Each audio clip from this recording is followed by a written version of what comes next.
众军已备，只等您发令。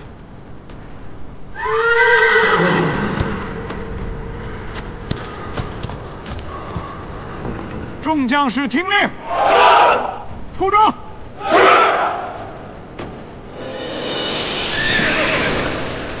驾！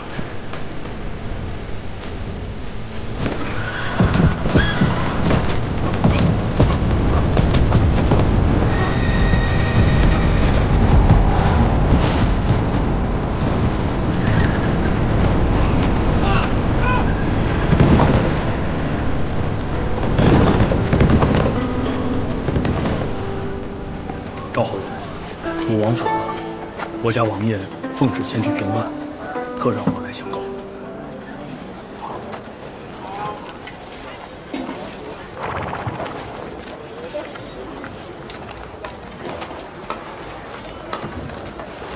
珍珠出什么事儿了吗？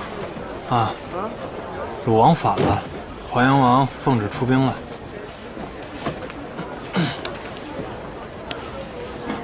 担心什么？我担心神松了，瓷器易碎。放心吧，有我这个真州世袭监粮官在，碎不了。那你要去打仗吗？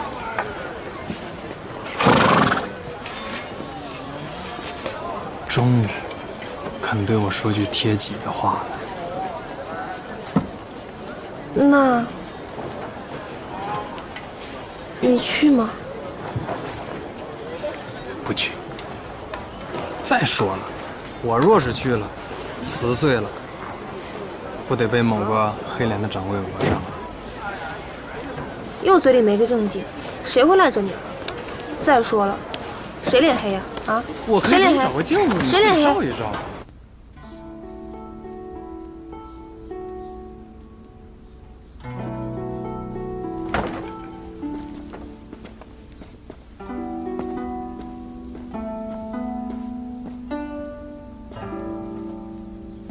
太妃，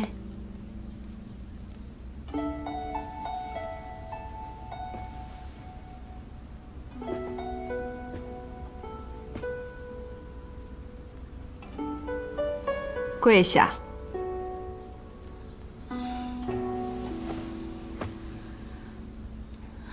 你也不问问，我为何罚你跪祠堂？您是绵堂未来的母亲，母亲教训规矩，天经地义，绵堂心悦诚服。今后你就是王府的人了，要记得我今日说的话。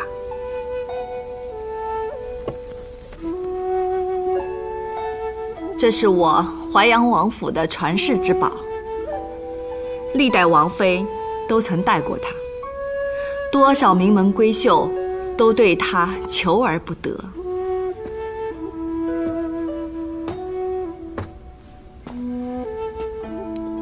今日我把它传给你。母亲，哎呀，叫太早了。多谢太妃。你既要嫁入崔府，也该开开眼界，打开看看吧。可不要过于惊讶。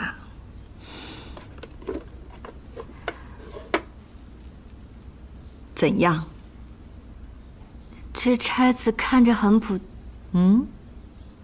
古朴，到底是年岁深远的东西。你呀，还是眼界太浅。莫要，关门，熄灯。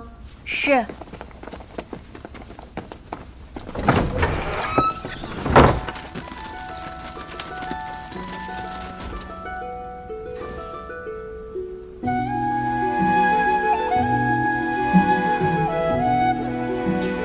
这下明白什么叫传世之宝了吧？夜明珠钗，老身也没想到，太妃竟然这么痛快的就给了。我就说今日得去吧，你还偏要徐徐图之，你图什么呀？不，定是表哥逼着姨母给他的。这差子连我平日里都见不着，真是便宜了那个小贱人。难道真的是我痴心妄想吗？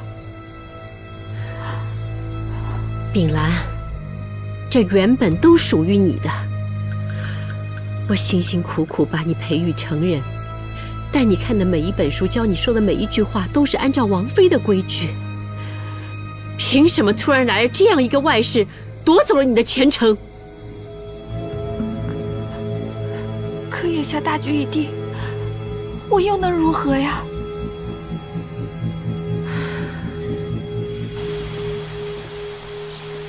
国丈不是要说战策吗？怎么带过来这种地方？臣听皇后所言，东周鲁王叛乱，令陛下食不下咽。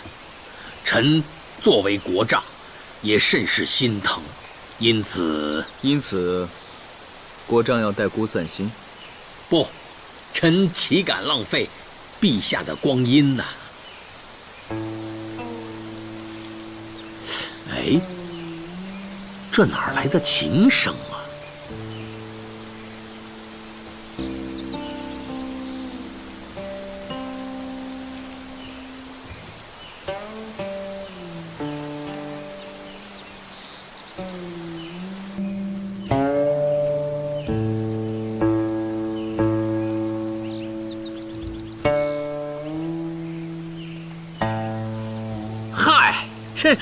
这丫头，哎呀，陛下息怒啊！这是我第4女雪露，惊扰陛下了啊！惊扰陛下了。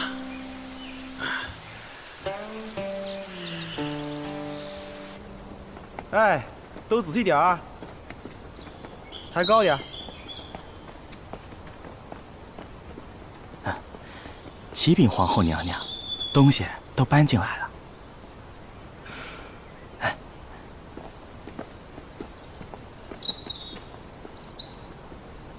雪露参见皇后娘娘。你是懂吃的，过去家里做的鹿鸣饼分不到你院里，你若想念这味道，四姐今后时常做给你吃。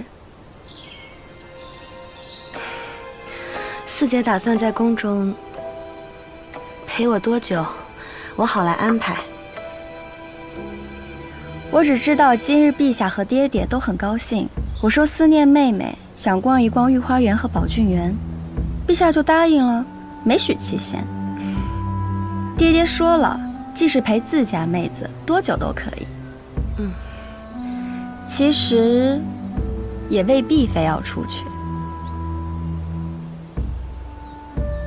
从前这崇华宫很僻静吧？有我帮你，陛下要来得勤了，也能热闹些。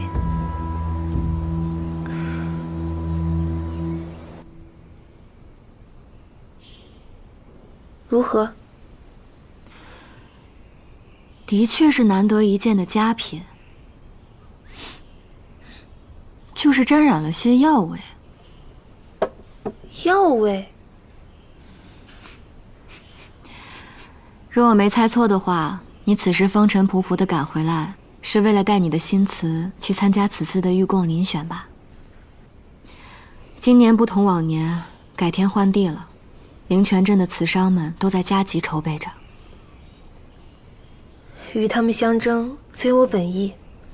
我参加遴选，只是想得到我父亲的重视，能让他老人家打心底里认可我，这一切便值了。若我说，贺家此次必输呢？我深知陛下不喜灵泉青瓷的精致繁复，御贡品类的更迭是迟早的事，何况今年户部的官员已亲至灵泉镇，其意不言而喻。若灵泉青瓷失了御贡资格，那贺家身为皇商的数代基业也会因此动摇。还好，我真记有可供参选的黑台青瓷。这些都是你辛苦打拼得来的，拱手相让，舍得吗？我终归姓贺，总不能赶在家族遇困、商会受冲的紧要关头上，和他们相争吧。你愿不计前嫌地帮衬你父兄，这般重情重义，我这个外人都会被打动。但你的父兄可会成情，记着你的好。他们从前把你的付出看作理所应当，欺你身为女子不予重视。若此番能够有所改变，倒也不失为一桩好事。可若你的父兄仍不思悔改，乃至变本加厉，我希望那时你多为自己想想。身为女子，无论何时，自己所拥有的，方是安身立命之本。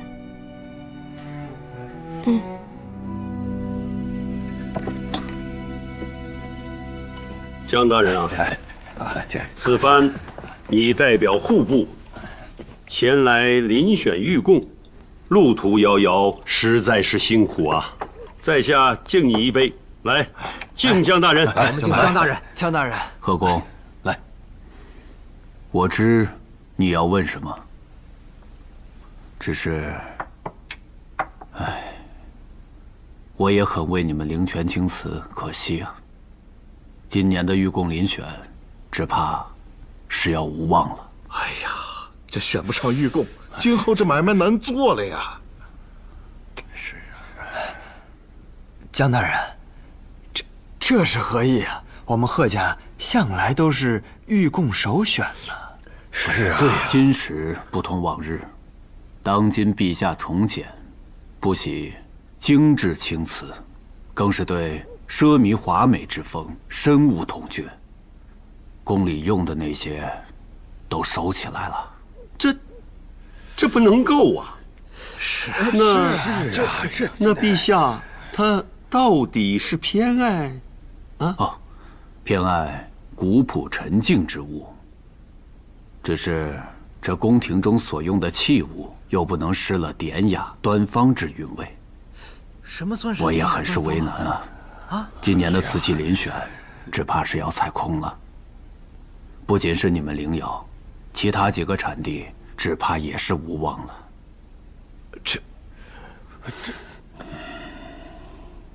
哎呀，是啊，如何是好啊？这以后就麻烦了。江大人好久不见，小女贺真向您问安。贺家三娘子安。真儿，你怎么回来了？你这个丫头，你！我从窑上回来的，新窑的黑胎青瓷烧制成了，就紧赶慢赶回镇上给江大人过目。黑胎青瓷。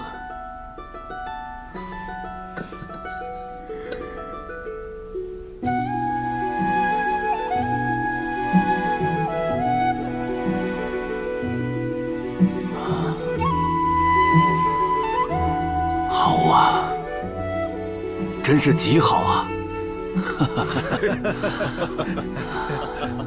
极好啊！这样就忘了，没错。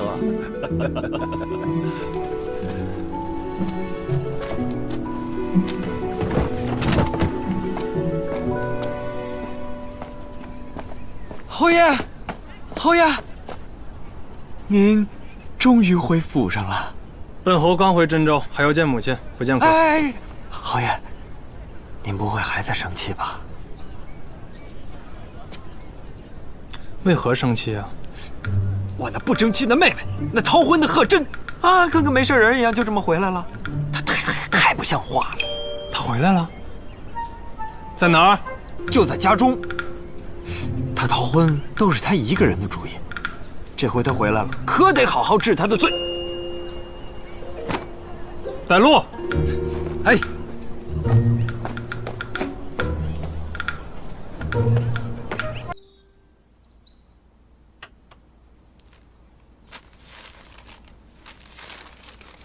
皇后娘娘写字呢。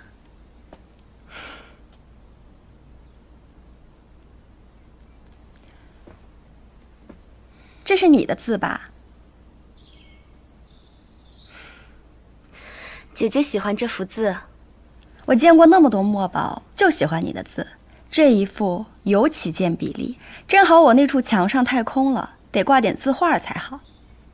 四娘子，坤是皇后用的。我虽喜欢这个坤字，可论尊卑，皇后在外人面前，我是绝对不敢僭越的。只是论长幼，我又是季妹妹的嫡姐，也不好居下。妹妹可还记得我常常佩戴的那块玉佩？不如妹妹在坤上加上一横，写一个身字。一为美玉，玉又为实，正与我们姊妹相称。这个身是要压皇后的坤字一头啊！姐姐想要妹妹的字，妹妹不会不答应。只是这身排地支第9，九乃帝王之数。那妹妹给姐姐的字里，既不能有身这个字，又不能单独留下一个王。因此，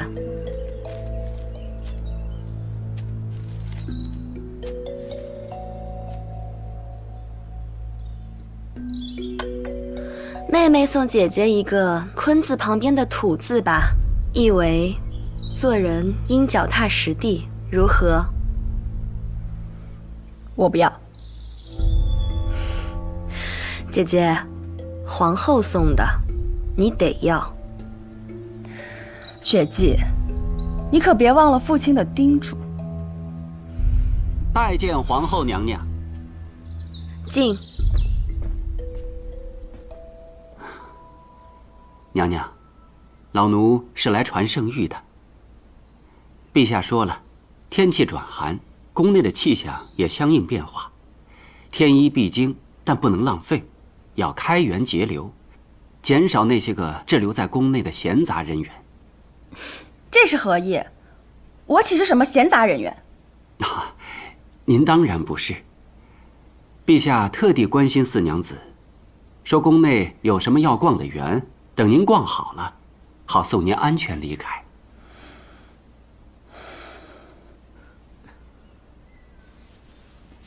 石家四娘子才貌双全，很会得人心。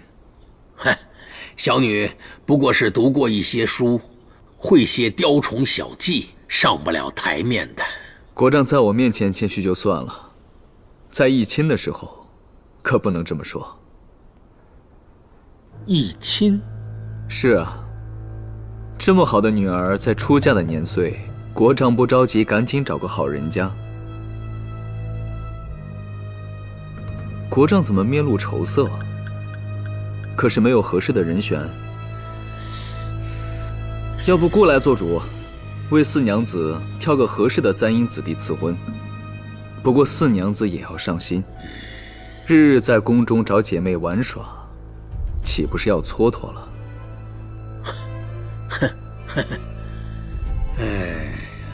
臣承蒙陛下的关心。国丈客气了，这也是姑的家务事。是，只是这家务事是陛下的意思，还是皇后的进言呢？恕臣直言啊，皇后这生母过世的早，自幼无人管教，这骨子里头还一直有着庶出的小家子气。微臣皇后是姑见过最蕙质兰心的女子，这是姑的意思。今年的花开得比往年都好。每年呀，就属你们侯府菊花开得艳。哪有？你们淮阳王府那才叫开得一个美。你看那边，其实还有一些新的品种。到那边看看吧。这是什么品种？此花名叫春日见山。绵堂来迟了。县主。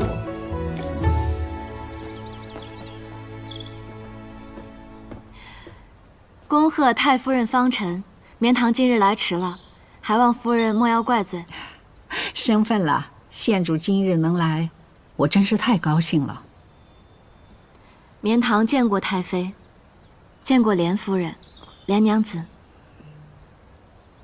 哟，这县主头上的珠钗似玉非玉的，也不是什么翡翠，莫非是夜明珠？夜明珠，就有金丹那么大。苏文崔府有一只传世的夜明珠钗，便是这个宝物了。早已不是什么时兴的款式，也算不得宝物。在家里放久了，怕蒙灰，绵堂戴着又好看，就随便让它簪一簪。恐怕要等天色暗下来，才能入得了各位的眼。哎呀，这离天暗还有一段时辰呢，我真是等不及看一看这夜明珠的光彩了。是啊，太夫人，开席前先让我们一睹为快。是啊。既然如此，诸位夫人，趁着其他女眷还没有到齐，就请随我到茶室吧。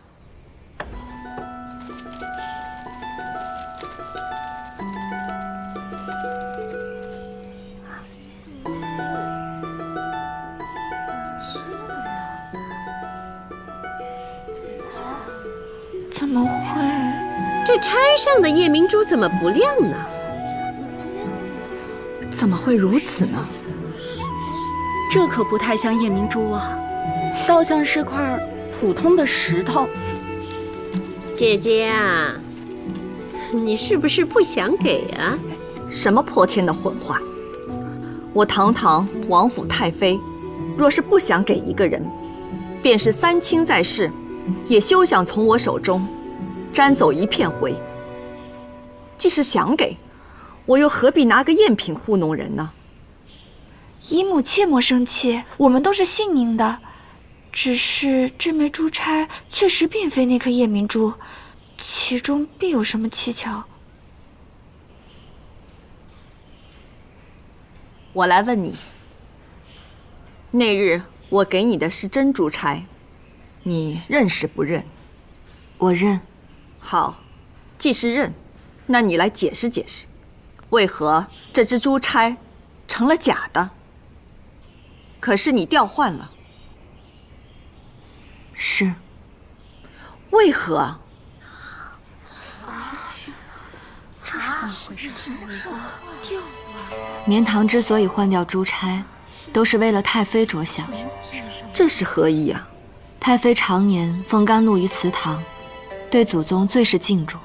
这根珠钗按照祖制，是行过6礼之后才能给心腹。而太妃太过慈悲，又真心回护我，怕我出身新廷，引人构碎，这才将这根钗子提前赐予我，让我穿戴于人前。绵堂想全了这份心意，更不忍太妃为了我破了王府的规戒。一朝忤逆，绵堂不孝婆母；一朝顺从，则太妃不孝宗族。绵堂实在左右为艰，这才想到了一个笨办法，在行6礼之前，先戴普通珠钗，以求两全。不想今日在诸位夫人面前闹了笑话，绵堂实在有罪，还请太妃责罚。照你这么说，那枚珍珠钗没有丢？自然没丢。县主起来吧，全权之心应该夸奖，哪能罚呀？多谢太夫人、太妃宽仁。那既然珍珠钗没丢，不如把宝物请出来。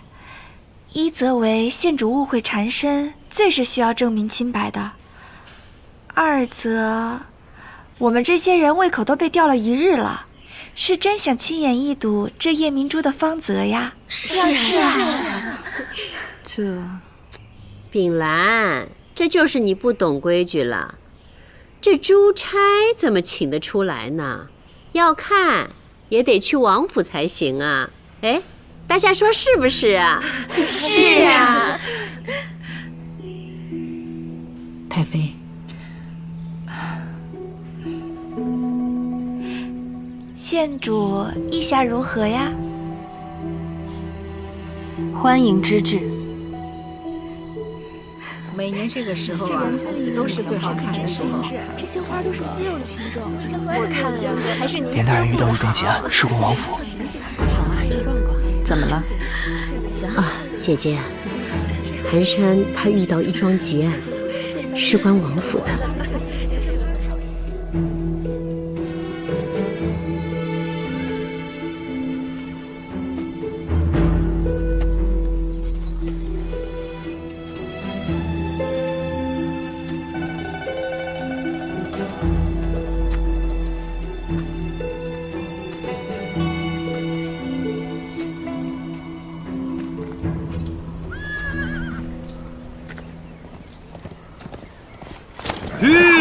前方如何？王爷，援军何时能到？前方先报，冀鲁二军并未派兵增援，他们按兵不动，不知何为。不仅如此，原本前往东岭关的鲁王左翼军也未受牵制，正转道折返往同域而来。届时，一旦与谷外右翼军形成围势，夹击之下，我们毫无胜算。王爷，眼下我们该怎么办？敌众我寡，不能应战。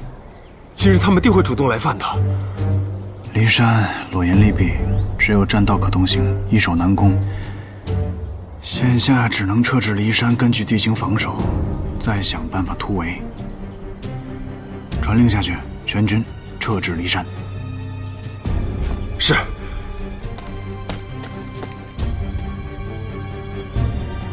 把人带上来。参见太妃，小的姓顾，是永历当铺的东家，在真州从当已经10年了。把你刚才说的再一五一十说一遍。哎，昨日小店来了一位客人，是一位女使，说要典当一枚珠钗。小的一看这珠钗就知道不是凡物，细问之下，他才说是淮阳王府之物。哎，贵人们请看。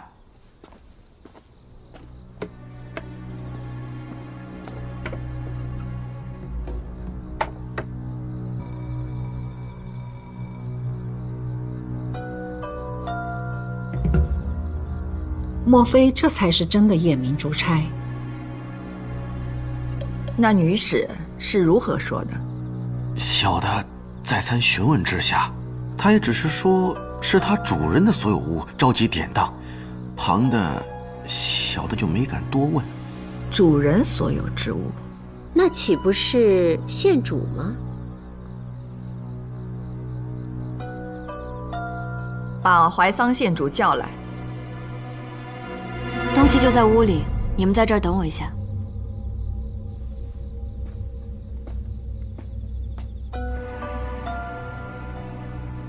秉兰就是想不通，她将来当上了王妃，珠钗总归是她的，何必要典当了去？我听说她在北周还有生意呢。这便是了，再赏赐也终归是王府的东西，哪有真金白银贴给家里来的实在？这就是小门小户的德行，想入王府，还是要看门当户对。好了，都别说了。